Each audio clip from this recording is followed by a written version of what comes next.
하나님께서 베풀어 주시는 은혜가 저와 여러분들 위해 임하시기를 소망합니다. 오늘 읽은 창세기 본문은 하나님께서 아브람을 불러 복의 언약을 맺으시는 이야기입니다. 하나님은 아브람에게 고향과 친척과 아버지의 집을 떠나 내게 보여줄 땅으로 가라라고 명령하셨습니다. 그리고 그에게 무수한 후손을 주시고 또 아브라함의 이름을 높여주시겠다라고 약속해 주셨습니다. 하나님이 말씀하신 이 약속의 내용을 보면 이 아브라함의 소명의 목적이 아브라함 한 사람만이 아니라 그의 후손과 그리고 세상의 모든 민족에게 향하고 있다는 것을 우리가 볼 수가 있습니다. 아브라함은 그런 하나님의 말씀을, 그 약속을 잘 알아듣고 아내를 데리고 또 조카를 데리고 그리고 그때까지 자기가 모았던 모든 소유와 모든 사람들을 이끌고 하나님이 가라고 하시는 그 땅으로 나아갔습니다. 우리는 이런 아브라함의 소명 이야기를 읽으면서 앞서 말씀드린 대로 이 소명이 그들의 후손과 나아가서 열방의 모든 민족들에게 복이 전해지게 하려는 하나님의 계획에서 나온 것이라는 점을 분명하게 기억할 필요가 있습니다. 오늘 여러분들과 함께 주목했으면 하는 부분은 아브라함 이야기의 자세한 어떤 내용 자체보다는 요한복음에 나온 예수님과 갈라디아서의 사도 바울이 이 아브라함에 대한 하나님의 약속을 이해하고 실천한 그런 내용에 대해서입니다.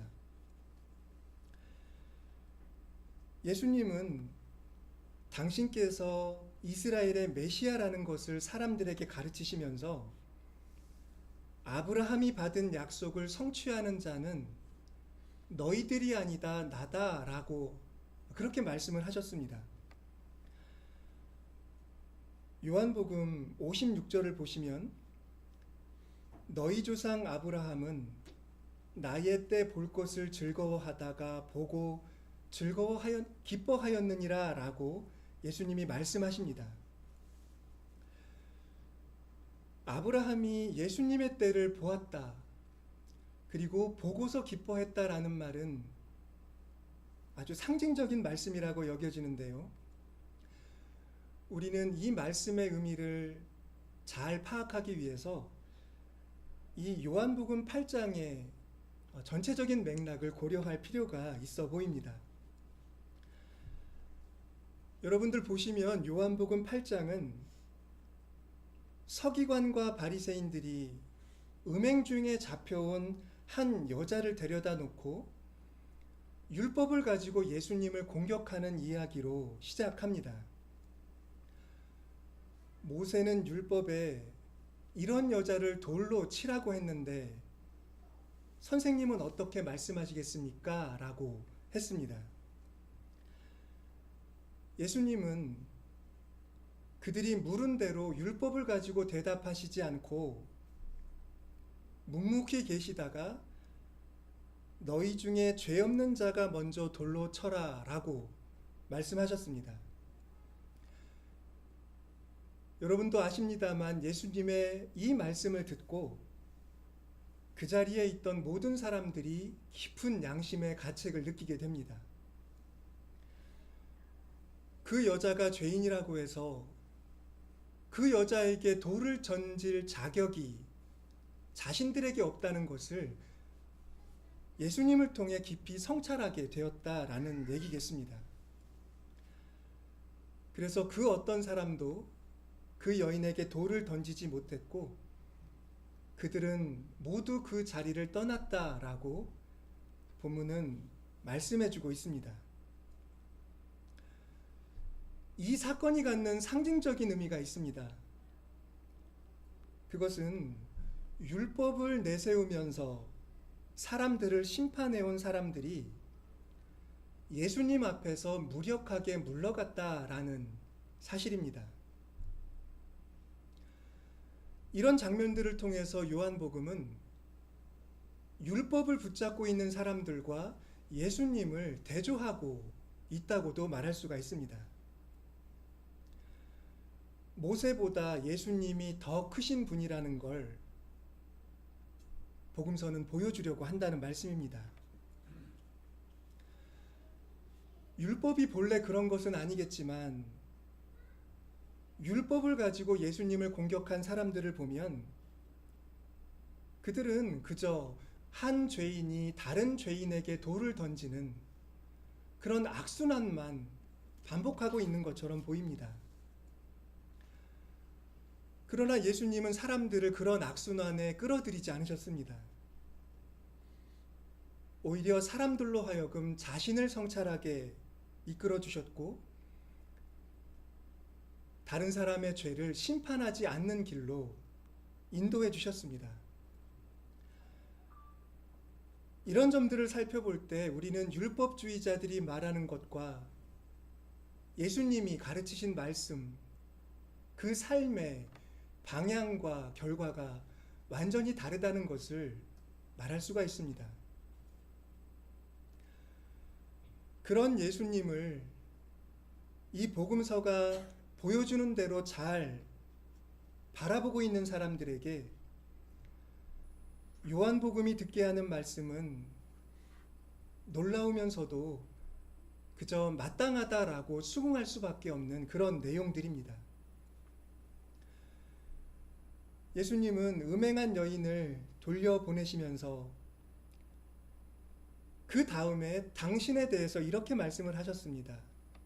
12절에서 예수께서 또 말씀하여 이르시되 나는 세상의 빛이니 나를 따르는 자는 어둠에 다니지 아니하고 생명의 빛을 얻으리라 라고 말씀하신 겁니다. 예수님이 당신을 세상의 빛이라고 하신 점이 오늘 말씀에서 아주 중요한 부분이라고 생각이 됩니다. 그렇게 말씀하시는 예수님을 보고 바리새인들은 또다시 아우성치면서 들고 일어섰습니다. 하지만 요한복음을 따라서 그 율법주의자들과 예수님의 차이를 식별하기 시작한 사람들은 예수님이 당신에 대하여 하신 말씀이 과장된 것이 아니라는 것을 수긍할 것입니다. 예수님은 율법이 하지 못하는 일로 사람들을 그 죄의 악순환에서 심판과 정죄의 세상에서 그 세상은 전혀 감각하지도 못하는 용서와 화해와 구원의 세상으로 인도해주고 계신 걸 알고 있기 때문입니다. 율법주의자들을 보면 세상이 어두워 보이지만 예수님이 행하시는 그 용서의 사역을 볼 때 사람들은 어둠과는 질적으로 다른 어떤 빛이 비치고 있다는 걸 알아볼 수 있었을 것이다 라고 생각합니다. 쭉 이어지는 내용이 모두 일관되게 중요한 내용들을 이어가고 있는데요. 요한복음은 그 이하에서 아주 의미심장한 단어 사용을 보여줍니다.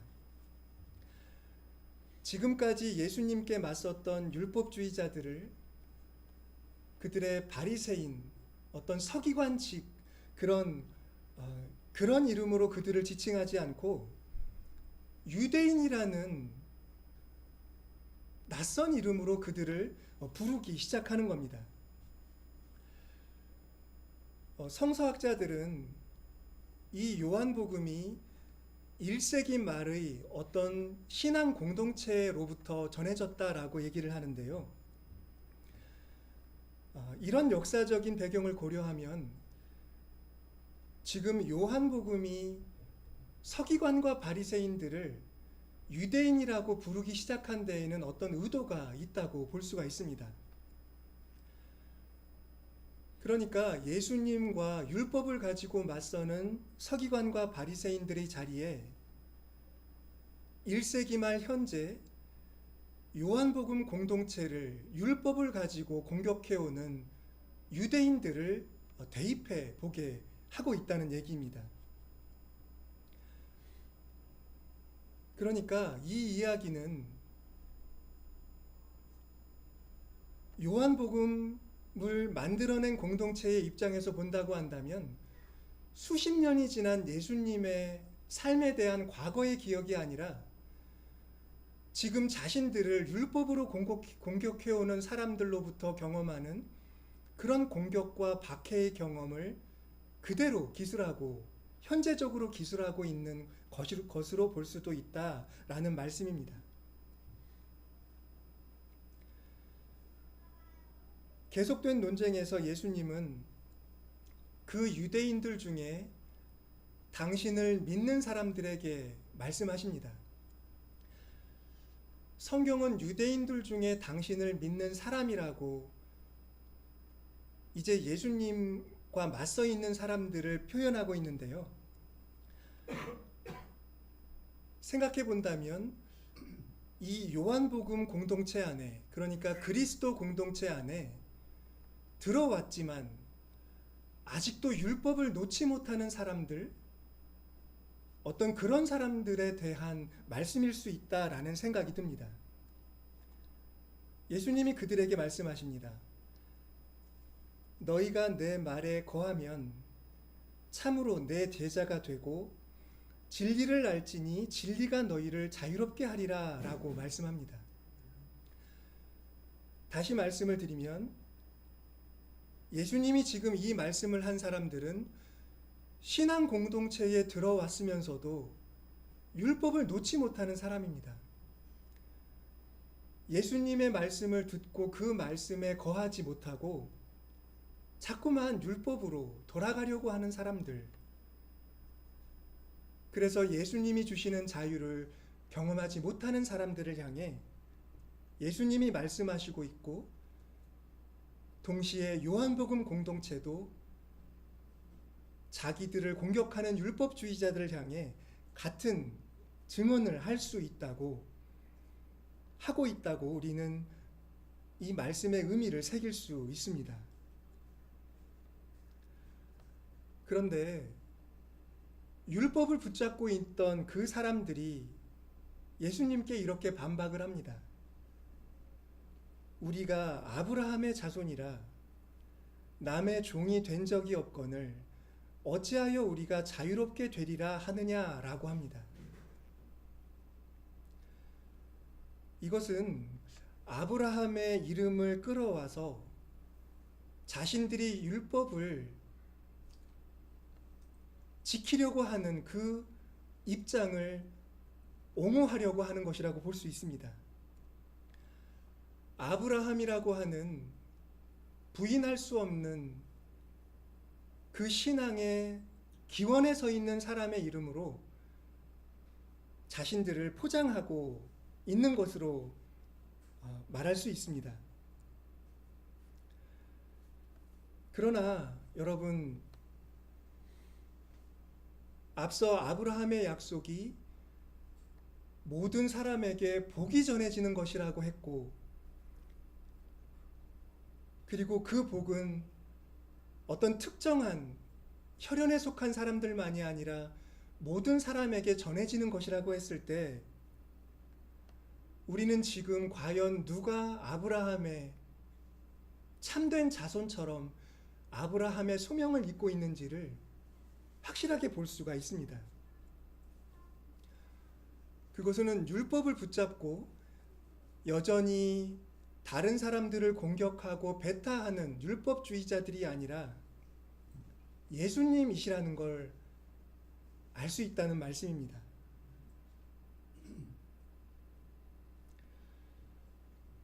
이렇게 그 사람들이 가지고 온 아브라함이라는 이름이 드러났을 때 예수님은 바로 오늘 우리가 읽은 말씀을 말씀하신 겁니다. 너희 조상 아브라함은 나의 때 볼 것을 즐거워하다가 보고 기뻐하였느니라 라고 말한 겁니다. 아브라함이 보고 싶었던 것은 너희들이 보여주고 있는 그런 율법주의에 터한 삶이 아니라 내가 지금 행하는 것처럼 사람들을 풀어주고 사람들을 자유롭게 해주는 이 삶이다 라고 말씀하신 것입니다.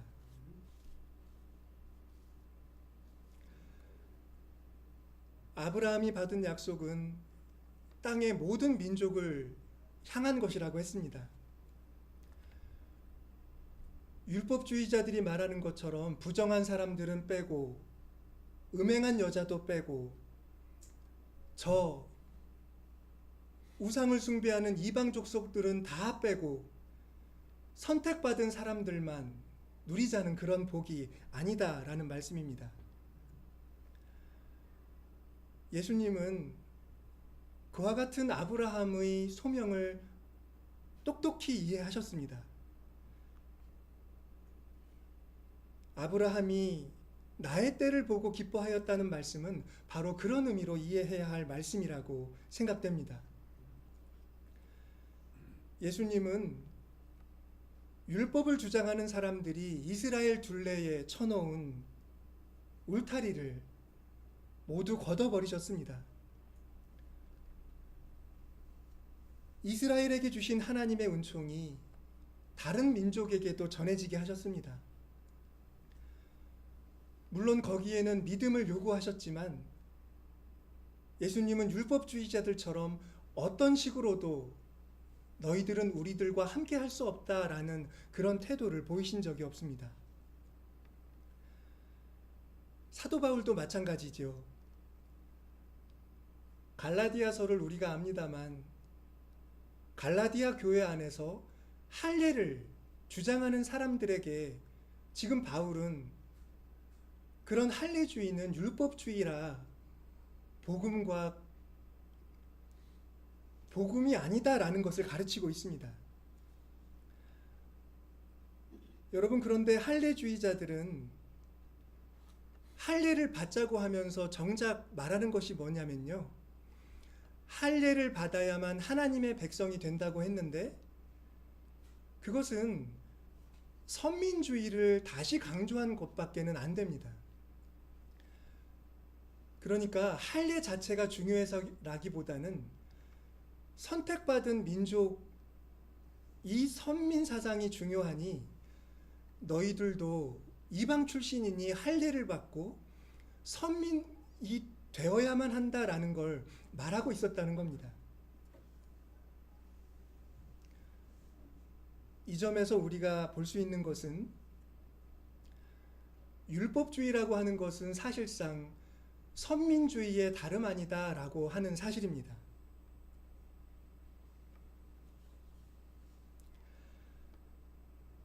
여러분, 오늘 말씀을 묵상하면서 내내 제게서 떠나지 않았던 생각이 있었습니다. 모든 민족에게 복을 주시려는 이 하나님의 언약을 어째서 이스라엘 사람들은 똑똑히 보지 못하고 얼마 가지 못해 이방 사람들을 배타시하는 율법주의를 그렇게 강하게 주장했을까라는 점입니다. 그리스도인들이 할례를 받아야 한다고 주장했던 갈라디아 교회의 일부 교인들이 주장한 것도 바로 그런 선민주의였습니다. 이스라엘의 선민주의를 두고 가장 나쁜 사회적 우상숭배다라고 말했던 사람이 있습니다. 일전에 소개해드렸던 프랑스의 철학자, 신학자인 시몬 베유라는 사람입니다. 그 사람은 그 자신도 유대인이었거든요. 그런데 유대인들의 선민주의를 가장 악한 사회적인 우상숭배라고 그렇게 성찰하고 규탄했습니다. 그러면서 그런 선민주의가 어디에서 기인했는지를 말해주는데요. 그것이 아주 중요한 통찰을 보여준다고 생각합니다. 뭐라고 하냐면 이스라엘이 하나님을 권력의 속성을 통해서 파악한 데서 선민주의가 생겨났다라고 한 것입니다.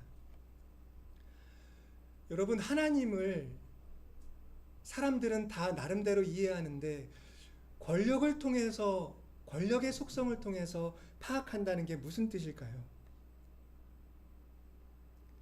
그것은 어떤 계명이 정의롭지 못하고 사람들을 악에 빠뜨리고 서로 죽이게 하는데도 그 계명을 무조건 받아들여야 한다고 자기에게 강요하고 다른 사람에게도 강요하는 그런 태도를 말합니다.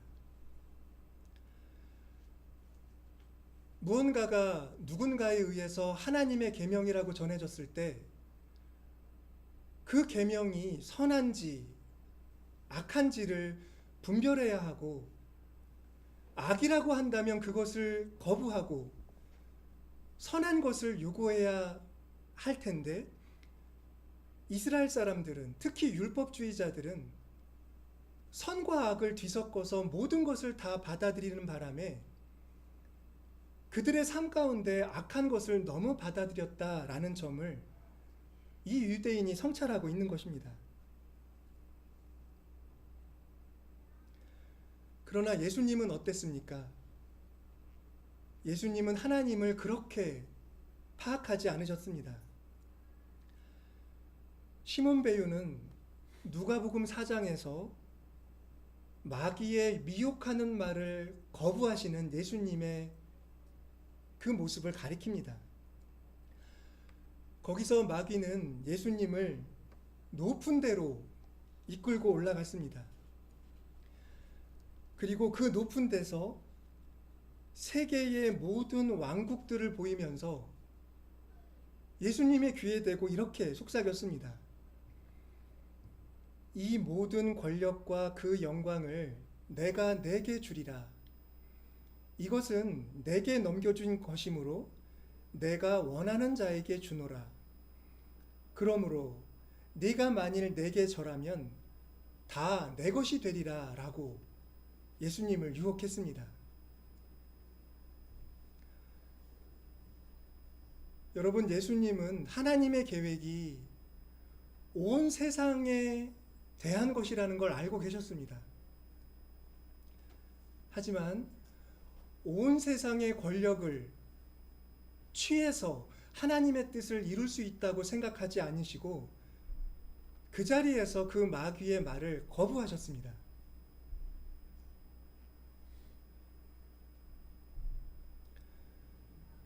여러분, 그런데 이 세상의 권력은 어떻습니까? 마귀가 이 세상 모든 권력과 권세를 내게 주었다. 나는 이것을 누구에게 줄 권한이 있다. 내가 너에게 이걸 주겠다라고 함이 세상 권력은 어떻게 합니까? 그 권력이 하나님께로부터 오는 것이니 그것을 덥석 붙잡아 버린다라는 것입니다. 그러나 예수님은 하나님을 그런 권력적인 속성으로 파악하지 않으셨기에 마귀가 쥐고 있는 그 권력이 하나님께로부터 온 것이라 하더라도 그것을 받지 않겠다라고 거부하셨다라는 겁니다. 이것이 바로 율법주의자들과 예수님의 커다란 차이이고, 아브라함의 소명을 선민주의로 둔갑시킨 자들과 그와 달리 아브라함의 소명을 바르게 이해하고 선민주의가 아니라 이방인들과 죄인들에게도 하나님의 은총이 전해지기를 바라는 사람들의 길의 차이입니다.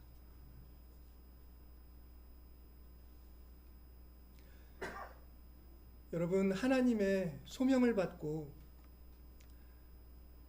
자기에게 속한 이들을 데리고 길을 떠나는 아브라함을 한번 생각해 보시기 바랍니다.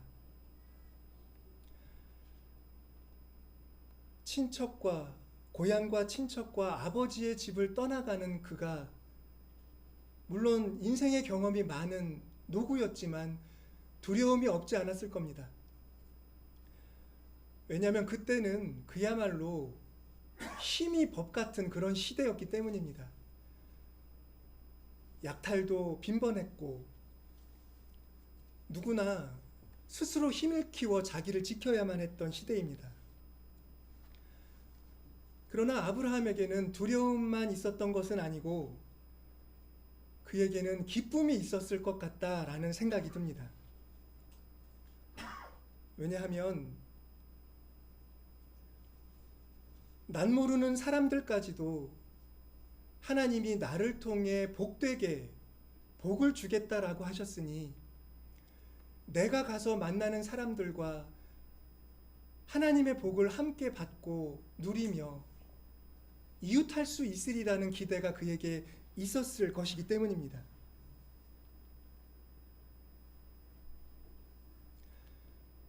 그는 자기의 후손들이 정복전쟁을 일삼고 선민주의에 빠져서 이방 사람들과는 어떤 관계도 맺지 않는 그런 골수, 그런 외골수가 된 사실을 뒤늦게라도 보았다면 하나님이 자기에게 약속하신 은총을 기억하며 후손들을 안타까워했지 않을까 생각합니다. 하나님의 약속을 받았을 때는 내 후손들이 이 땅에서 번성하며 모든 사람들과 은총을 나누는 그런 사람들이 되겠구나.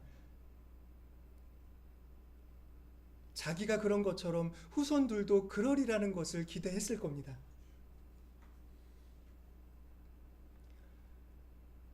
지금도 이스라엘 민족은 팔레스타인 사람들을 배척하고 상상도 못할 범죄를 저지르고 있는데 이런 현실을 보면 지금 그들은 아브라함의 언약을 모르고 자기의 선조들이 물려준 선한 유선도 다 잊어버린 것처럼 보입니다.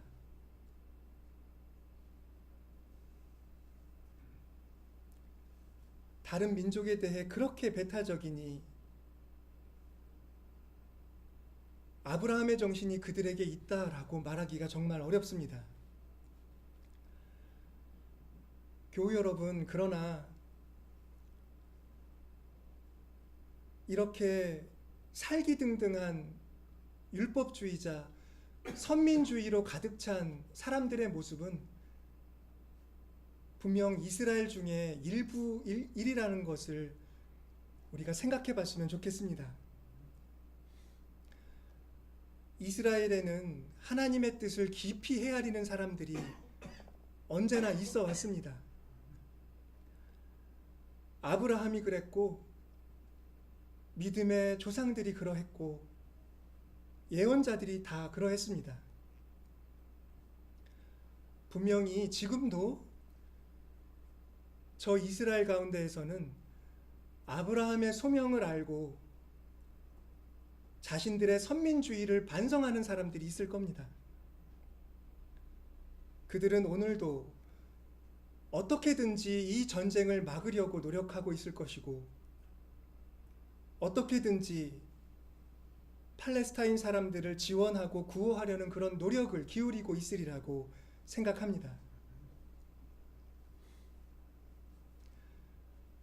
오늘 이렇게 말씀을 새기면서 아브라함의 그 복을 나누는, 온 세상에 하나님의 은총을 나누는 그 소명을 이어가는 사람들에게 하나님의 은총이 있기를 우리가 함께 기도할 수 있었으면 좋겠습니다. 기도하겠습니다.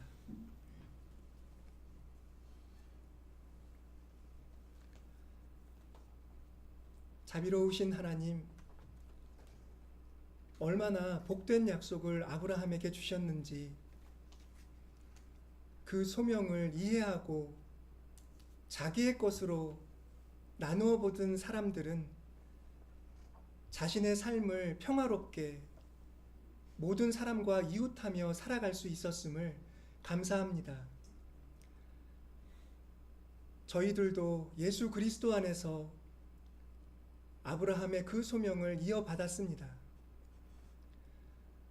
마땅히 모든 사람들과 우정을 나누고 하나님이 저희에게 베풀어 주신 은총을 나누는 삶을 살 때 예수님에 대한 믿음도 지키겠지만 아브라함에게 주신 소명을 또한 저희들이 이루는 것일 줄로 압니다.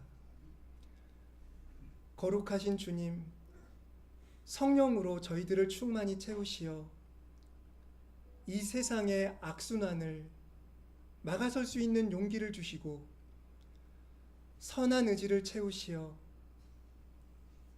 주님이 저희에게 주신 복을 사람들과 나누는 길을 열어갈 수 있도록 도와주시옵소서. 우리 주 예수 그리스도의 이름으로 기도드립니다.